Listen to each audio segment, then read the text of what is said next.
Ok. Ouais, du coup, en fait, c'est l'article que je voulais vous faire la dernière fois, mais où j'ai perdu ma voix en cours de route. Du coup, je vais essayer de pas la perdre cette fois. Mais bon, je vais passer un peu vite sur le côté article et tout que je voulais faire à la table ronde et je vais plus me concentrer vraiment sur l'aspect du braconnage. Parce qu'on s'était dit qu'en fait, ça allait bien avec l'OPCF, vu que nous, on fait beaucoup de, enfin, on fait beaucoup de, pas de prévention, mais de sensibilisation, on va dire, au braconnage, à toutes ces choses-là, à la conservation des plantes carnivores dans la nature et tout. Et du coup, il y a un article en fait qui existe qui s'appelle en gros Plantes carnivores et conservation, le rôle des amateurs, donc le rôle des passionnés, des gens comme nous, quoi.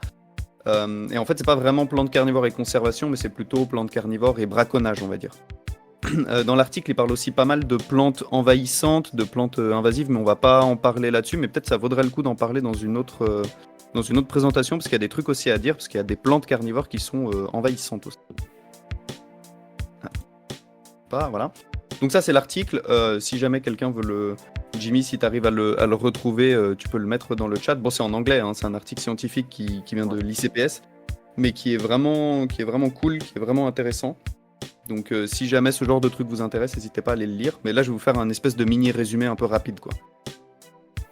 En gros, qu'est-ce qu'il dit cet article?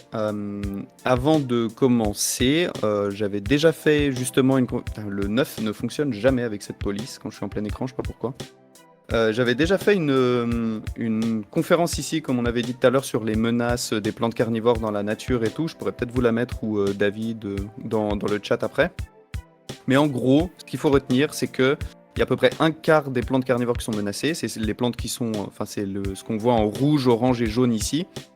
Mais sachant qu'il y a encore 11% des espèces qui n'ont pas été vraiment, qui n'ont pas été traitées, quoi. Donc ça se trouve, il y en a 10% de plus.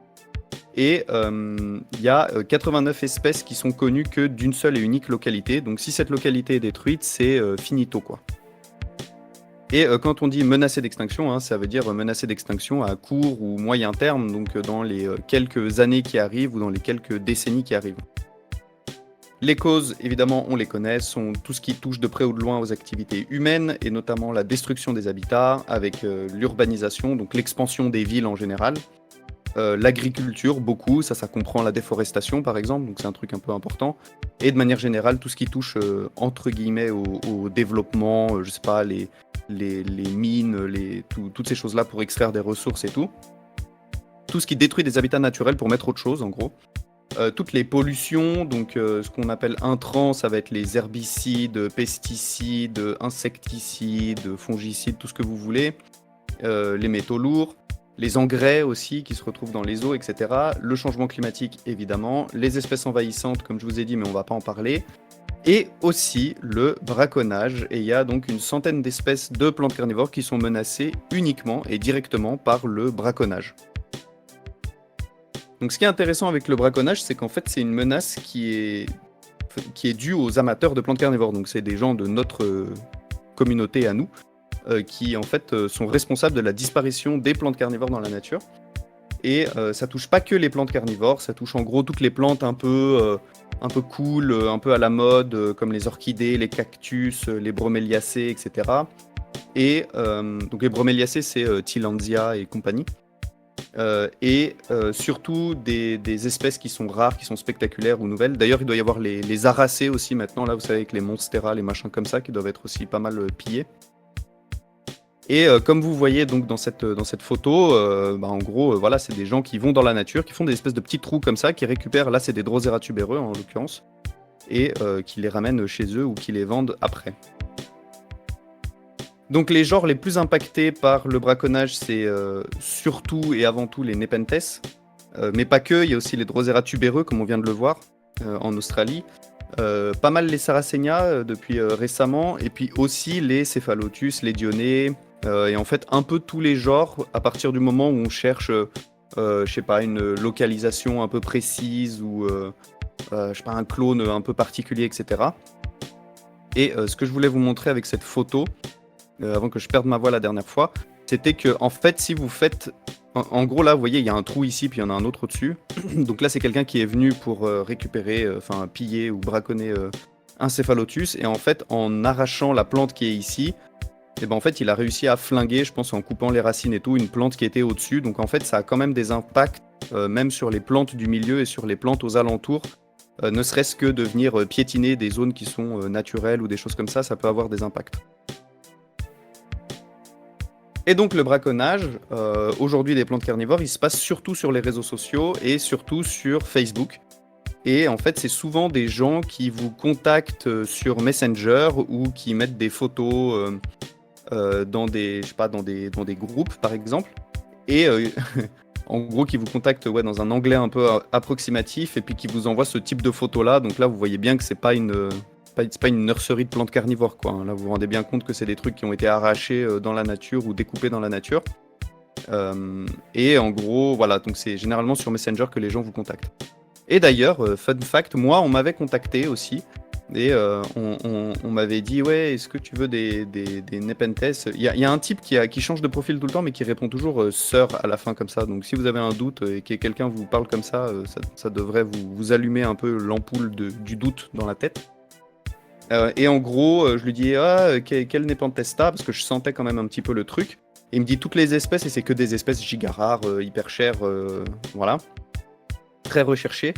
Et quand je lui ai demandé quel clone il avait, donc de quel cultivateur ça vient, il savait pas trop de quoi parler et il m'a envoyé des photos comme ça pour me dire les espèces qu'il avait à la vente, quoi.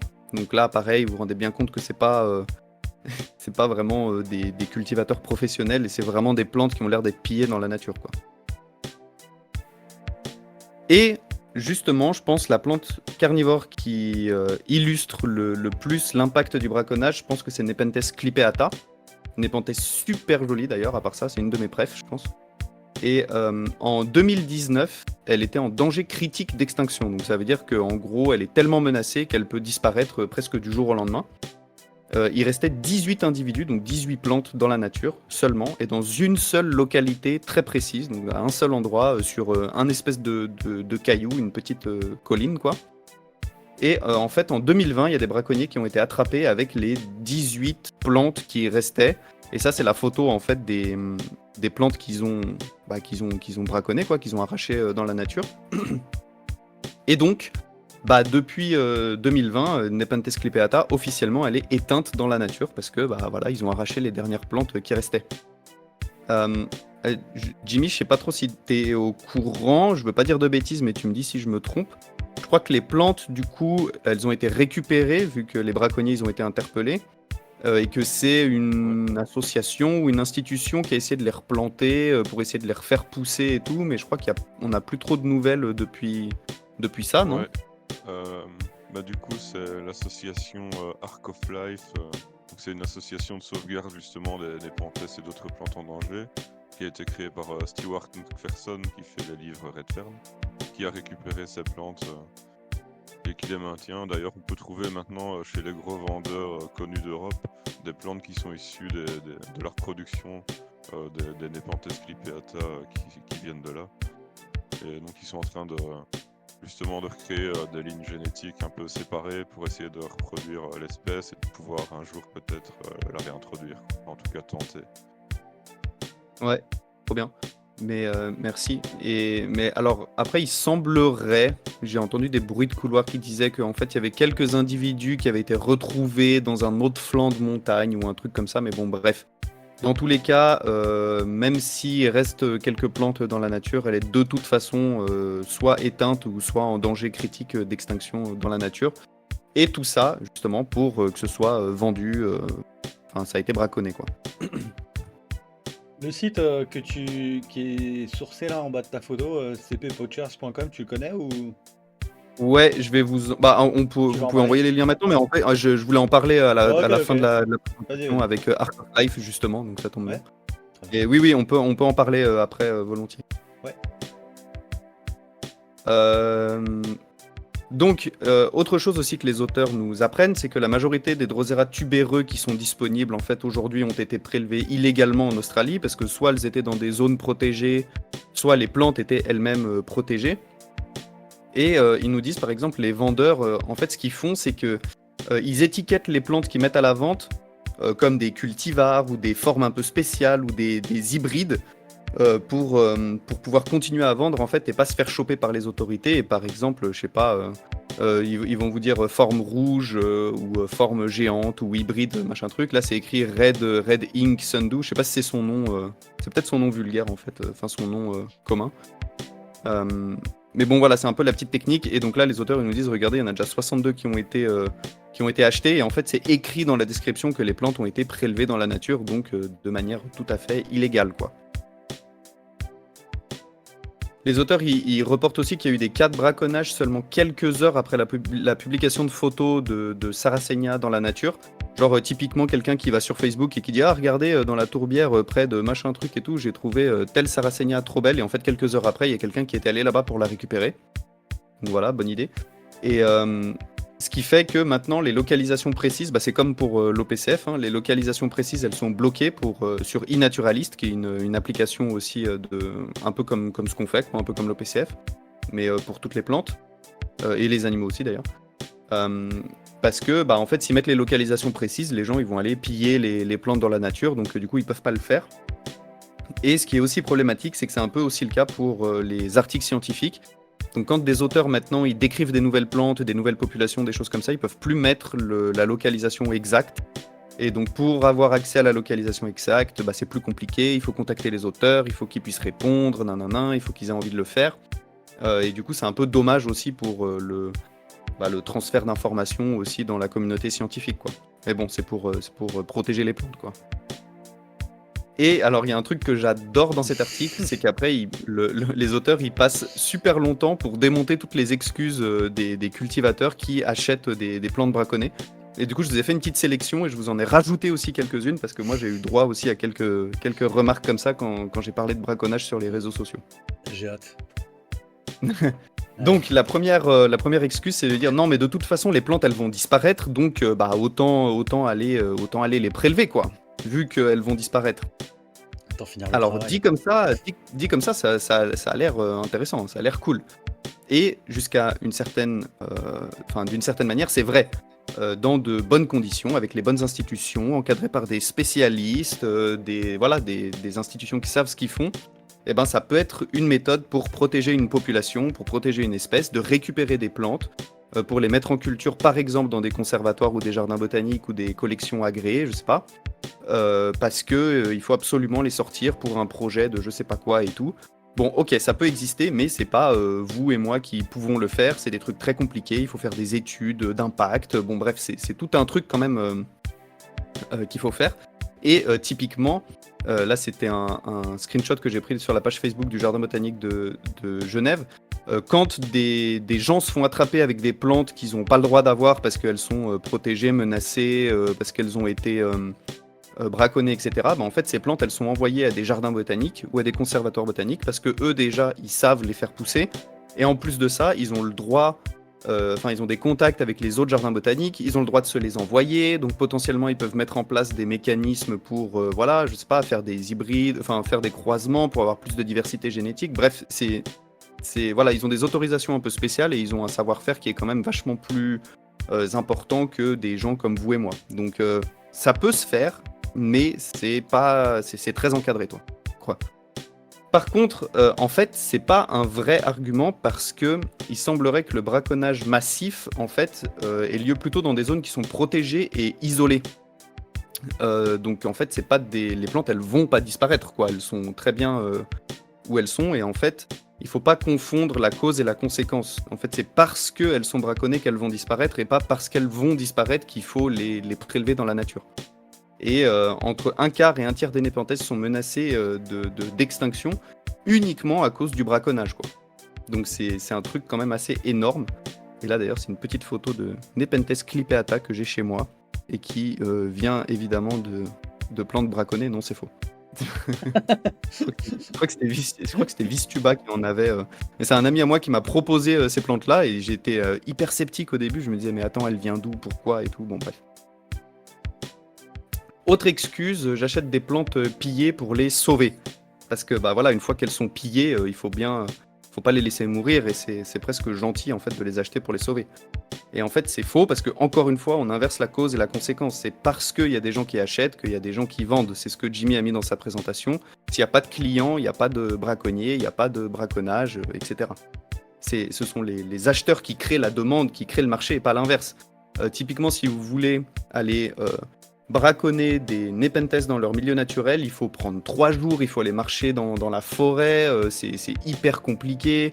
Il faut avoir toute une logistique pour garder les plantes en vie, le temps de pouvoir les envoyer et tout. Si à la fin vous les mettez en vente et qu'il n'y a personne qui vous les achète, vous ne le refaites pas dans votre vie, quoi, je vous le dis tout de suite. Donc voilà, il ne faut pas inverser la cause et la conséquence. C'est bien parce qu'il y a des gens qui achètent qu'il y a des gens qui braconnent, quoi. Surtout que vu comment les plantes sont traitées, c'est pas dit qu'elles soient vivantes quand elles arrivent chez vous déjà. Oui, en plus de ça, ouais. Ça, c'est sûr. C'est François Homais qui nous avait expliqué ça, qu'effectivement, Ouais. vu l'état du. Et lui, effectivement, il jetait la pierre aux acheteurs et pas aux vendeurs, puisqu'il a dit moi, si j'étais dans la situation de ces gens et que je voyais un marché potentiel comme ça, peut-être que pour nourrir ma famille, j'aurais pas de scrupules. Bah, c'est justement, putain, ah non, mince, c'est justement une des excuses aussi, mais tu vas voir. Une autre excuse que les auteurs disent, c'est je fais pousser des plantes de différentes localisations, mais en fait c'est pour les conserver, quoi, que je fais ça, c'est pour les protéger que j'achète des plantes comme ça pillées d'une localisation très précise, donc en fait tout le monde est sauvé, quoi, c'est vraiment pour la bonne cause. Alors encore une fois, ça peut être vrai, mais on va faire un petit crochet sur la conservation ex situ, ça s'appelle. Et donc la conservation ex situ, c'est quand vous allez, quand en fait vous conservez des plantes, mais pas dans leur milieu naturel, mais plutôt dans les jardins botaniques, dans les collections, dans les serres, dans les choses comme ça. Et la conservation ex situ, donc en dehors du site naturel, c'est parfois la dernière arme disponible pour protéger des espèces, mais c'est vraiment la dernière arme disponible. Pourquoi ? Parce que ça marche pas très bien en fait, mais surtout cette excuse elle est pas vraie parce que comme je vous ai dit c'est des institutions spécialisées, des conservatoires etc qui peuvent le faire et c'est pas donné à n'importe qui, c'est pas encore une fois vous et moi qui allons faire de la conservation ex situ. Les particuliers ils peuvent pas prétendre faire ce genre de choses là quoi. Et pourquoi du coup les particuliers peuvent pas prétendre faire ça? Parce que en réalité la conservation ex situ c'est très compliqué. Comme je vous ai dit, c'est utilisé vraiment en dernier recours et surtout, en fait, ça marche pas bien. Faut pas croire que c'est une espèce de solution miracle et ça marche pas bien pour plein de raisons.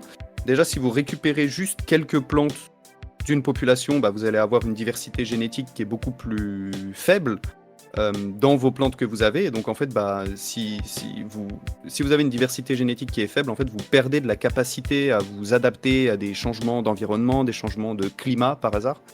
Ou de choses comme ça, parce qu'en fait, j'avais expliqué ça, je crois, dans ma dernière présentation, là, David, mais en gros, plus il y a de diversité génétique à la base, plus quand il y a un problème environnemental, il y a une probabilité pour trouver des individus qui ont, par chance, en fait, les bons gènes et du coup, qui peuvent survivre, quoi. Donc, si vous récupérez que 3 individus sur une population où avant il y en avait 100 et qu'après tout meurt ou je sais pas quoi, en fait, vous avez une diversité génétique très faible et c'est vraiment pas terrible pour l'adaptation de la plante dans le long terme, quoi. On dit même d'ailleurs qu'il y a certaines espèces qui existent encore, mais en fait qui sont déjà potentiellement éteintes parce que la consanguinité est trop forte et la diversité génétique est trop faible pour que en fait, ça puisse fonctionner sur le long terme. Donc bon. Et puis surtout, la conservation ex situ, c'est pas juste la plante toute seule. Il faut, normalement, si on veut faire les choses bien, il faut prendre en compte aussi les interactions avec les proies, les pollinisateurs, le type de sol, les choses comme ça. Par exemple, on va prendre un exemple au pif, Nepenthes clipeata, là, qui a été braconné et pillé dans la nature, et qui a maintenant disparu de la nature, peut-être qu'elle avait un pollinisateur, un espèce de papillon, qui avait besoin de cette plante-là pour pouvoir manger et faire la pollinisation. Du coup, vu que la Nepenthes a disparu de la nature, le pollinisateur a disparu aussi. Et même si nous, on sauve dans nos collections 3 Nepenthes clipeata, le jour où vous allez les remettre dans la nature, de toute façon, il n'y a pas de pollinisateur, donc en fait, ça va pas marcher. Donc, il faut vraiment comprendre l'écologie de la plante, il faut prendre en compte toutes les interactions qu'elle a avec des animaux, etc. Je sais pas, il y a un autre exemple qui me vient en tête qui est un peu débile, mais juste pour que vous compreniez l'idée.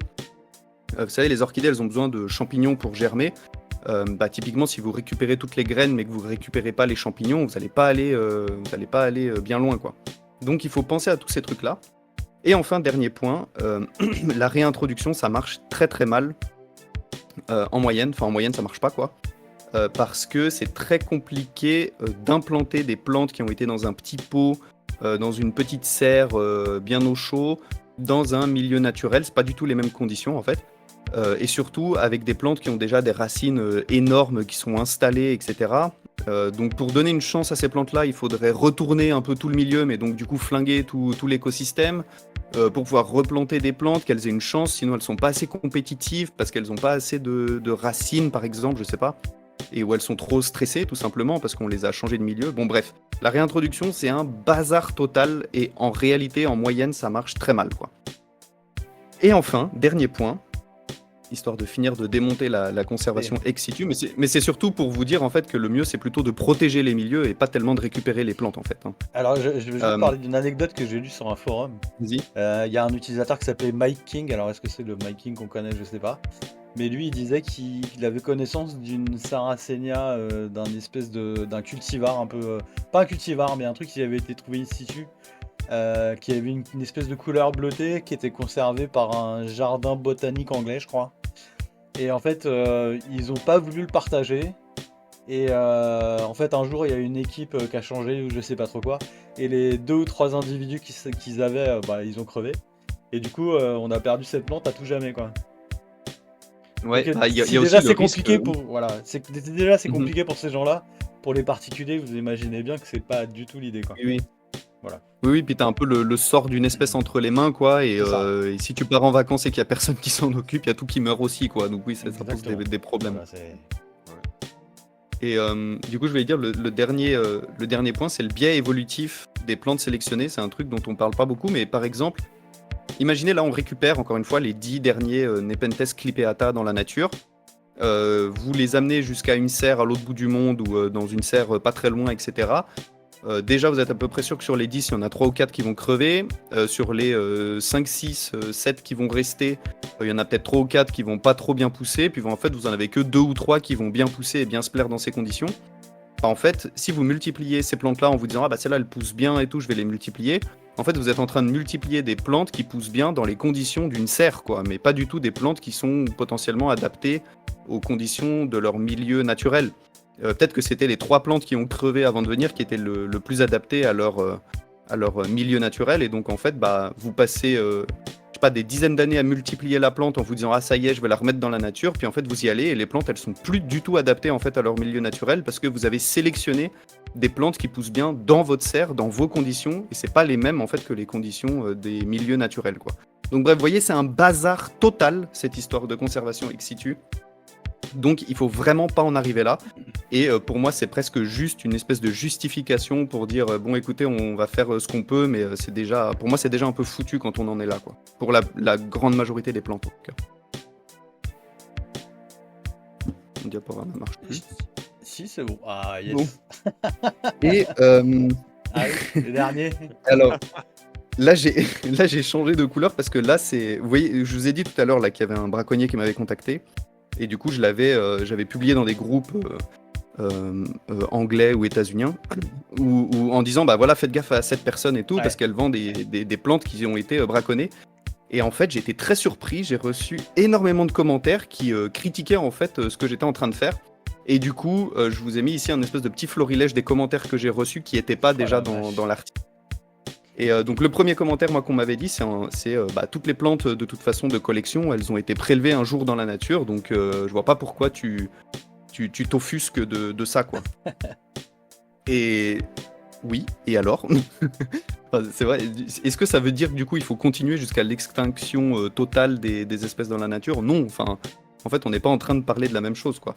Je suis pas en train de dire oh là là c'est une catastrophe, les plantes carnivores ont un jour été prélevées dans la nature. Non, c'est en mode on prélève les plantes carnivores tellement qu'elles sont en train de s'éteindre, donc ça a rien à voir. Et en fait ce genre d'argument ça répond même pas à la question de base, quoi. Vous savez, c'est un peu comme les gens qui disent non mais le changement climatique c'est pas grave parce qu'il a déjà fait plus chaud. Oui, personne n'avait Ouais, dit c'est le ça. contraire en fait, c'est pas ça la question, quoi, tu vois. Donc voilà, il faut faire gaffe quand on vous donne des arguments comme ça qui tapent complètement à côté de la plaque, mais qui ont l'air de taper juste, alors qu'en fait pas du tout, quoi. C'est pas ça le problème. C'est pas que un jour on a prélevé des plantes dans la nature. Le problème c'est qu'on en prélève trop, en fait, et qu'elles s'éteignent à cause de ça, quoi. Et après, justement, c'est ça Ah, ce que tu ouais. disais, David, c'est que les gens qui pillent, en fait, sont pauvres et donc, en fait, quelque part, si on leur achète des plantes, bah, ça va les aider, quoi. Et du coup, c'est un peu vrai, comme tu disais, et comme François le disait. La vente d'un seul individu, ça peut rapporter jusqu'à plusieurs mois de salaire. Donc là, j'ai demandé le salaire moyen en Indonésie, par exemple. Et c'est 250 $ par mois, sachant que c'est le salaire moyen. Hein. Donc ça veut dire qu'il y a sûrement une bonne partie de la population qui vit avec beaucoup Carrément. moins que ça. Donc évidemment, s'ils peuvent vendre un épintes à 600 balles ou 800 balles ou 1000 balles sur Internet, oui, ça va les aider de fou, quoi. Enfin, parce que vraiment, enfin, voilà, quoi, ça peut vraiment les aider, quoi. Le Si je problème... peux Vas-y. rebondir un petit peu là-dessus. En Vas-y. général, ça passe quand même par des espèces de parrains comme ça qui parlent anglais et qui regroupent justement toutes ces plantes et qui en fait centralisent les plantes qui viennent de petites mains et vraiment des paysans, des gens qui habitent sur les montagnes pour les revendre aux Européens. Et c'est des gens qui habitent dans des zones un peu plus développées en général, pas dans les mêmes régions, et qui utilisent justement Internet avec les forums, etc. et qui parlent anglais, qui eux revendent ces plantes à des prix beaucoup plus élevés. Et du coup, en Oui. fait, les paysans ne reçoivent pas la somme que les gens payent directement, quoi. Ouais, exactement. En fait, justement, en fait, c'est même pas vrai parce que les pilleurs professionnels, ceux qui viennent te contacter sur Facebook et tout, ils sont pas pauvres en fait. Hein. Ouais. C'est une espèce enfin pas une mafia, mais tu vois, c'est une espèce de groupe organisé de gens, comme tu dis, de gens qui vont aller couper des plantes dans la nature, que quelqu'un les achète peut-être 10 balles dans la ville d'à côté. Ils ont quelqu'un qu'ils connaissent, comme tu as dit, qui sait parler anglais, qui peut contacter les gens, etc., qui peut passer peut-être son temps à faire ça. Donc c'est clairement pas ces pilleurs professionnels là, en fait ils sont clairement pas les plus pauvres du coin déjà. Et puis en plus de ça, même si c'était vrai, en fait il faudrait vouloir combattre les problèmes un peu sous-jacents, genre la pauvreté, les inégalités, etc. et pas promouvoir un système qui détruit les plantes. Parce que typiquement, je sais pas, si vraiment tu as envie d'aider des Indonésiens, je sais pas, qui sont pauvres à l'autre bout du monde, rien ne t'empêche de leur donner 50 balles par mois aussi pour les aider, tu vois. Donc t'es pas obligé de les laisser piller des plantes pour pouvoir les aider, quoi. Donc si vraiment c'était de la charité comme ça ou de l'aide, en vrai, il y aurait plein d'autres manières de le faire et il n'y a pas forcément besoin de massacrer des plantes. D'autant plus que c'est un peu une problématique, ce que j'ai mis est néocolonialiste, mais on peut en reparler plus tard si ça vous intéresse ce genre de truc, mais c'est en gros, d'autant plus que c'est toujours un peu pareil, où en gros c'est des pays un peu en développement ou un peu pauvres, etc., qui vont extraire des ressources pour pouvoir les vendre typiquement à des collectionneurs plus riches ou à des pays plus riches. Et en fait, en faisant ça, eh ben, ils appauvrissent leurs propres ressources et à la fin, en fait, c'est eux qui sont un peu dans la merde parce qu'ils n'ont plus rien, quoi.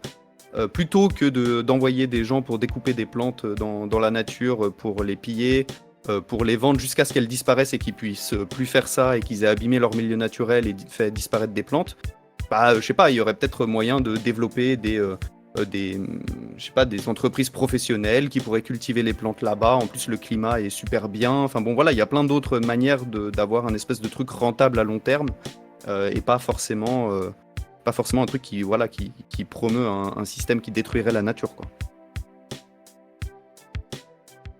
Et juste ça, ces derniers trucs, après j'ai fini, c'est ce que j'appelle un peu le braconnage un peu ordinaire, quoi. C'est, vous savez, les plantes qui sont pas forcément super rares ou super menacées, mais voilà, vous en voyez une, du coup vous la ramassez, je sais pas, de la sphaigne, on en voit passer tout le Ça temps me là fait sur penser les à la groupes sphaigne, ouais, Facebook. c'est exactement ce que j'allais Ouais, dire. ouais. Oui, on en voit passer tout le temps, mais ça peut être d'autres trucs, hein, voilà. Et en gros, là, les excuses qui reviennent un peu tout le temps, c'est il y en a plein, du coup, c'est pas grave, elles sont pas protégées, du coup, on s'en fout, ou alors elles poussent sur ma propriété ou dans mon jardin, donc je fais ce que je veux parce que c'est ma propriété, quoi. Bon, là, je pense qu'il faut déjà faire la différence entre ce qui est légal et ce qui est éthique. Tout ce qui est illégal n'est pas forcément pas éthique, et tout ce qui est légal n'est pas forcément éthique. Donc c'est pas parce que vous avez le droit de faire un truc qu'il faut absolument le faire non plus, quoi. Vous pouvez aussi vous poser 3 questions. Et justement, comme vous avez dit aussi tout à l'heure, les plantes, elles sont mieux dans leur milieu naturel. Et comme on a déjà dit, c'est une adaptation différente entre les milieux naturels et les plantes de collection. C'est pas du tout les mêmes problématiques environnementales, donc c'est pas du tout les mêmes plantes qui sont sélectionnées. Et le taux de reprise, on va dire à moyen terme, d'une plante qui a été prélevée dans la nature, en fait, il est très bas, quoi. À moins que. Enfin bon, je vais pas vous donner des techniques, mais. Mais je veux dire, si vous prélevez cette Drosera rotendifolia, peut-être qu'elle va survivre une saison, 2 saisons, puis après elle va claquer parce que voilà, quoi, c'est pas. Elle n'est pas adaptée à vivre dans une serre, dans un pot en tourbe blonde, sur un rebord de fenêtre, quoi. Donc voilà. Surtout que toutes ces plantes un peu communes, elles sont tout le temps disponibles chez les pros et les amateurs. c'est Donc ça. comme ça, on n'est pas obligé de massacrer des milieux naturels. Parce qu'en plus de ça, rien que le fait que d'aller dessus, d'arracher des trucs, bon, ça a quand même un peu des impacts, quoi. Tu vois, même si ça peut être pas grand-chose, il faut quand même le prendre en compte. Typiquement, marcher avec des grosses chaussures dans des tourbières, c'est pas terrible non plus, quoi. Et enfin, un autre truc que j'aime bien, j'aime bien cette histoire de rapport à la nature, de dire que c'est pas, enfin, en fait, on n'est pas propriétaire des espèces qui poussent sur notre propriété ou dans notre jardin ou des trucs comme ça, quoi. Je trouve que c'est un peu bizarre,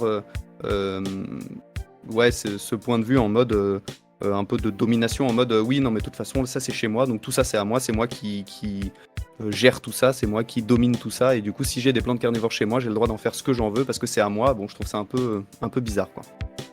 Bref, bon là je vais passer vite pour les solutions parce qu'en fait c'est un peu déjà tout ce que Jimmy a raconté. Mais typiquement aujourd'hui il existe une technique quand même de collecte légale de graines par des institutions spécialisées.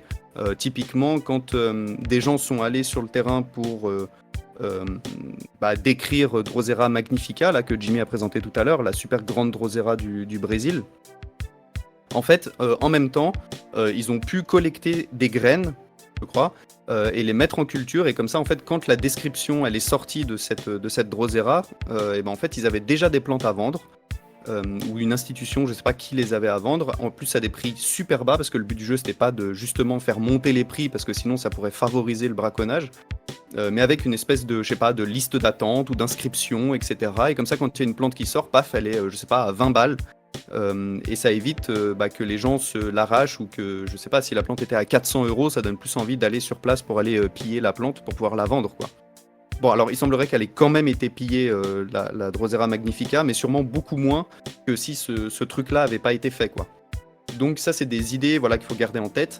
Il y a aussi cette idée de multiplier en in vitro les plantes qui sont les plus rares, les plus demandées ou les plus chères, pour en fait faire baisser le prix à tout prix et pour éviter du coup que le braconnage vaille le coup. Il faut aussi s'informer en tant que cultivateur pour pas acheter à n'importe qui. On pourra peut-être en parler vite fait après, mais il faut faire gaffe à qui vous achetez des plantes, quoi. Et puis soutenir celles et ceux qui essaient de bouger un peu les choses, ou qui font des choses, on va dire, qui vont dans le bon sens et les bons projets. Donc typiquement l'OPCF, comme on a parlé. Bon, nous on essaye de faire des petits trucs à notre échelle, quoi, mais bon, voilà. Et il y a le site, comme tu disais tout à l'heure, David, CP Poachers, on pourra peut-être le mettre dans le chat aussi, où en fait, c'est ça, exactement. Et en fait, tu peux, typiquement, moi je l'ai pas fait pour la personne qui m'a contacté, mais tu peux dire, bah voilà, telle personne m'a contacté, elle m'a envoyé telle photo, c'est tel truc comme ça, et en fait, après, tu peux aller sur le site et voir toutes les photos des Nepenthes qui ont été pillés, qui ont été braconnés, qui ont essayé d'être vendus, etc., etc., etc. Et donc c'est un espèce d'annuaire comme ça de toutes les plantes qui ont été pillées, donc c'est vachement important. Et puis ce que Jimmy disait, il y a Arc of Life, du coup eux ils essayent aussi de multiplier les... Enfin je sais pas si tu veux en dire plus Jimmy, mais qui essayent de multiplier les plantes les plus rares, quoi. Ouais, là c'est vraiment un programme de conservation des plantes menacées, quoi. Et eux ils font de la conservation ex situ pour le coup, enfin ils essayent de faire ça, quoi. Ouais, bah, à ma connaissance c'est surtout des plantes qui ont été récupérées justement chez des pilleurs qui étaient déjà arrachées, quoi. Ouais. Ils prennent des dons, donc je crois que tu peux, par exemple, si tu as un Nepenthes pipeata qui est bien identifié avec sa provenance, tu peux faire pousser, multiplier et leur envoyer des graines ou des plantes. Faudrait regarder un petit peu sur le site, mais oui, c'est ouvert aux contributions. Et aux dons aussi, évidemment, aux dons d'argent. Et du coup, pour finir, acheter des plantes illégalement prélevées dans la nature, je l'ai même pas dit depuis le début, mais en fait, c'est juste interdit. Et en fait, l'acheteur est aussi responsable devant la loi, quoi. C'est pas que le vendeur, c'est aussi si vous avez acheté, même si vous saviez pas que c'était des plantes pillées, etc., vous êtes quand même légalement responsable si jamais vous participez à ce genre de truc. Donc, il faut toujours s'assurer de la provenance des plantes.